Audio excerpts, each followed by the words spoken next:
Hello friends. आज हमें पता करने वाले हैं आपसे कि जो रूट फाइव है, ये सॉरी रूट फाइव नहीं, पाई जो है, ये जो है भाई साहब एक जो है कि इरेशनल नंबर है। ठीक है। और यदि हम किसी चीज़ को नापें, जो सरकमफ्रेंस होता है, पाई जो होता है वो होता है सी अपॉन डी। जो पाई की जो फॉर्मूला होता है वो होता है सी अपॉन डी। सी बोले तो सरकमफ्रेंस, जो एक सर्कल होता है, सपोज कीजिए ये सर्कल है, ये सर्कल है, इसकी पूरी लेंथ जितनी भी है ये है सी, इसे कहते हैं सरकमफ्रेंस। ठीक है। और डी हो गया आपका डायमीटर।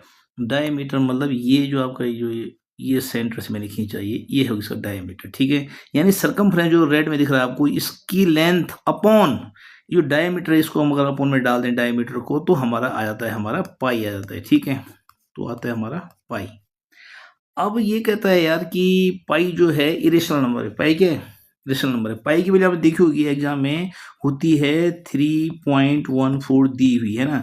रियल में 3.14 होती नहीं है, ये तो हमने ले लेते हैं अप्रॉक्स की यार, चलो डेसिमल के बाद 2 नंबर लेते हैं। अदरवाइज ये एंडलेस है, ये कभी भी ख़त्म नहीं होता है। जब आप जो हैं सरकमफ्रेंस को ऊपर लिखेंगे, जो भी आपको वैल्यू आएगी, और डायमीटर से डिवाइड दोगे, तो ये कभी भी ख़त्म नहीं होने वाला डिवाइड होता है। ठीक है। इसका मतलब ये नॉन टर्मिनेटिंग है, ये कभी टर्मिनेट नहीं होता है। ठीक है।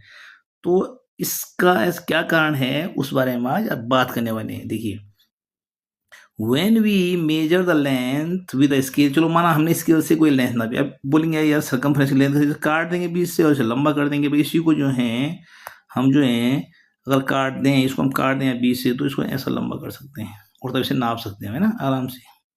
तो माना आपने स्केल से नाप लिया आपका सरकमफ्रेंस को भी, और डायमीटर भी आपने पहले नाप लिया था। ठीक है। और नापने के बाद जब आपने मेजर किया दोनों की लेंथ को एक स्केल से, we only get an approximate rational value. तो बेटा हम अप्रोक्सीमेट होता हो, लगभग, अप्रोक्सीमेट लगभग मिलता है। कभी भी हम स्केल से नापते हैं, आप देखो हम भी स्केल यूज करते हैं, सभी बच्चे आप स्केल यूज करते हैं, और हम खींचते हैं 5 सेंटीमीटर लंबी लाइन। माना हमने दिया वो खींचने के लिए, और सभी बच्चों ने 5 सेंटीमीटर लंबी लाइन खींची, तो 100% श्योर मान लीजिए कि 10 बच्चों ने अगर 5 सेंटीमीटर लंबी लाइन खींची है, तो सबकी थोड़ा बहुत अंतर होगा बेटा, जरा सा ज़्यादा या जरा सा कम होगी, क्योंकि बिल्कुल एक्यूरेट नहीं खींच पाते हम लोग। ठीक है ना। वो हमें दिखता है यहाँ 0 है या 5 हमने खींच लिया मोटा मोटा, लेकिन रियल में उतनी एक्यूरेसी से हम खींच नहीं पाते हैं। ठीक है ना।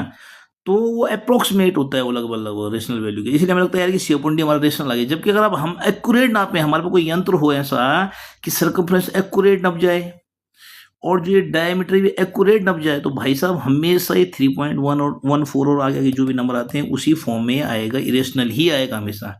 यही कारण है कि हम बोलेंगे कि सी अपॉन डी जो है इरेशनल होता है, और पाई की वैल्यू हमेशा क्या होती है, इरेशनल होती है। ये कॉन्ट्राडिक्शन है। ठीक है ना। कॉन्ट्राडिक्शन इसलिए पैदा हुआ क्योंकि हमें एक्यूरेट नहीं नापते हम लोग। ठीक है।